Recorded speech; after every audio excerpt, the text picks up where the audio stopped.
Fellow Kenyans, in the last few weeks, we have made it our business to travel around the country and know how the Kenyan people feel about this government and the projects that it's doing. And I can report that we are extremely disappointed. Our taxes are being pilfered, embezzled in a way that we've never seen before. Ni wizi bila kazi. And it's a great disappointment to every person of every generation in Kenya for the kind of theft and thuggery that we are seeing in government. Nothing is happening without plunder and theft. And unfortunately, we have the President of the Republic of Kenya leading the way by being the most corrupt individual in our government. Now, fellow Kenyans, it's a time for us to ask ourselves, what are we waiting for? Are we going to sit back and watch as individuals take away our country and bring our economy to the rubble and to total collapse? Right now, the president is in China to borrow another loan of 40 billion Kenya shillings. I would like to ask the people of Kenya, ni nyinyi mumempa ruhusa ya kukopa 40 billion? Na kama ni nyinyi mmempa ruhusa, are you aware that the 40 billion that is coming here for corruption and theft? Right now in Kenya today, we have a debt of over 7 trillion which cannot be accounted for. Money that has been stolen. We have a Public Finance Management Act that does not comply with the Constitution, that purports to amend the Constitution. Tuko na sheria ambayo inakubalia serikali yetu kufungua account za serikali nje ya nchi bila ruhusa ya bunge. Just recently, an account was opened at a bank in America called JP Morgan, and $2 billion was put in that account. And out of that $2 billion, $1 billion was transferred to another account. This account was opened in the name of Kenya Sovereign Wealth Fund. Signature came from the CS of Treasury. And they opened another account in Qatar, and $1 billion was stolen. $1 billion is 130 billion Kenya shillings. Right now, we are being told that the best way to build our country is through public-private partnership, where the president is purporting to lease our airport, a national pride, a strategic asset to the nation, the gateway to our country. This is something that affects national security, and our president is willing to give our airport to corrupt Indians to run it. For 30 years, he should have even given the lease to the end of his term, but he's willing to give our airport for 30 years.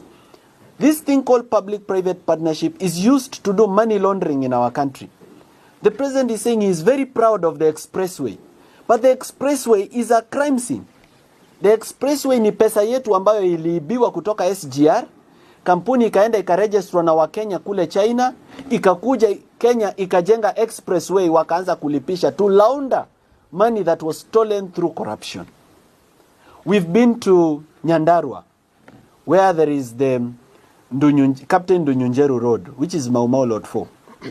We've been to Ikumbi Road in Kigumo.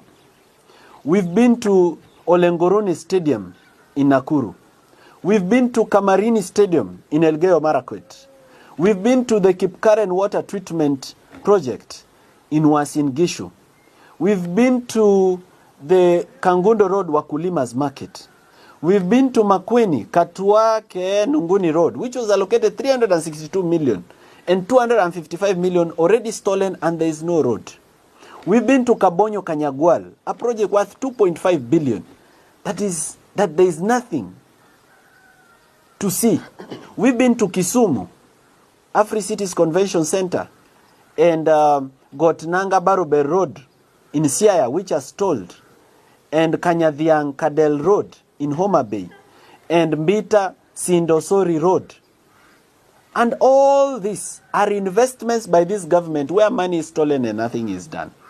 Wakenya wenzangu, ni vizuri tuanze kujiuliza kama ni kweli tumewapa wanasiasa ruhusa ya kuiba pesa za wananchi wa Kenya.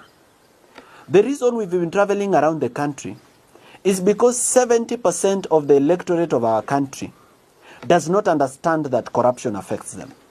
Therefore, this is a call to you, a Kenyan, kama mimi. Ni wakati wako usimame na Kenya. Don't leave this for Morara or this team. It is now your personal responsibility to do the little that you can do in the space that you occupy to change our country.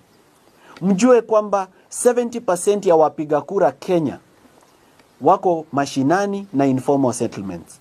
Na kule hata labda hizi televisheni ambazo tunatazama hawatazami hizo. Ni vizuri tujiondoe in our comfort zone, tuende mahali wako kwa ground. Tuzungumze nao. Kwa sababu watu ambao wako mashinani wanafikiria kwamba ufisadi ni mambo ya watu wa Nairobi. Kwa sababu mtu ambaye yako mashinani hajawahi kuna wengine hawajawahi kuguza milioni ama hawajawahi kuguza 500,000.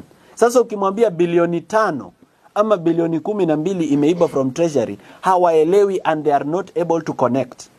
Ni vizuri tuende tuwazungumzie waelewe kwamba hiyo barabara ambayo iko karibu na wao imeibwa. Waelewe kwamba hiyo hospitali ambayo iko karibu na wao ambayo mtu alikufa kwa sababu hakukuwa na MRI machine ama hakukuwa na X-ray machine ama hakuna dialysis machine ama hakuna oncologist. Waelewe kwamba hiyo ni ufisadi. There is over 3 billion and I can confirm with authority that 3 billion was allocated through parliament for equipping level 3 and level 4 hospitals, and the whole 3 billion was stolen. Nothing was ever bought. Kwa hivyo Mkenya popote ulipo, ujue kwamba hii kazi sio yetu peke yetu. Lazima tushikane mikono. Tujitolee.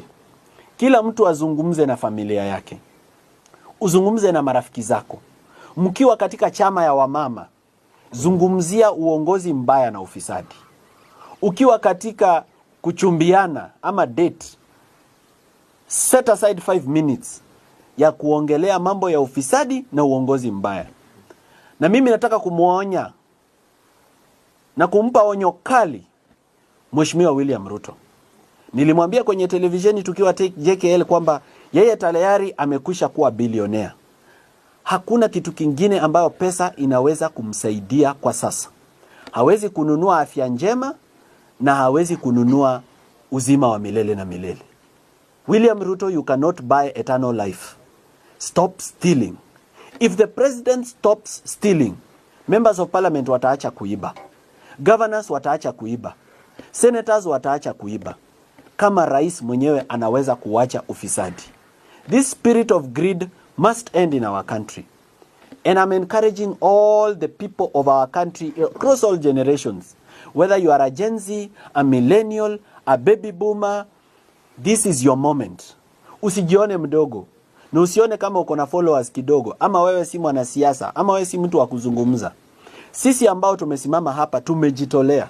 Na hatujajitolea kwa sababu tunataka viti vya siasa. In fact, I want to tell all Kenyans today that if you find me running for member of parliament, munipige viboko. If you find me running for senator, na ni najizungumzia, I'm not speaking for the rest. It's time, of course, for the youth to take up leadership positions, so they may want to take up those positions. I'm speaking for myself that I'm not interested in being a member of parliament in any constituency in the Republic of Kenya. I'm not interested in being a senator of any county.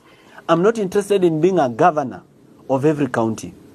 What I'm doing is patriotism to my nation. If the people of Kenya see it fit to take me to a higher level and give me a higher platform so that I can defend them and so that I can take the nation forward, I'll humbly accept it. But as of now, we are not doing this because we are interested in anything. Therefore, wewe pia wewe Mkenya, usi-expect kitu. Do it out of passion and out of love for our country. We don't want change tomorrow. We want change today. Thank you very much. I want to give the floor to my colleagues here. I have young professionals who are doing very well in the various fields where they are. And I'd like to give them an opportunity on the floor so they come up and talk to you about the various issues in our country like impunity and abuse of office, and to talk about this project that the government is talking about. What kind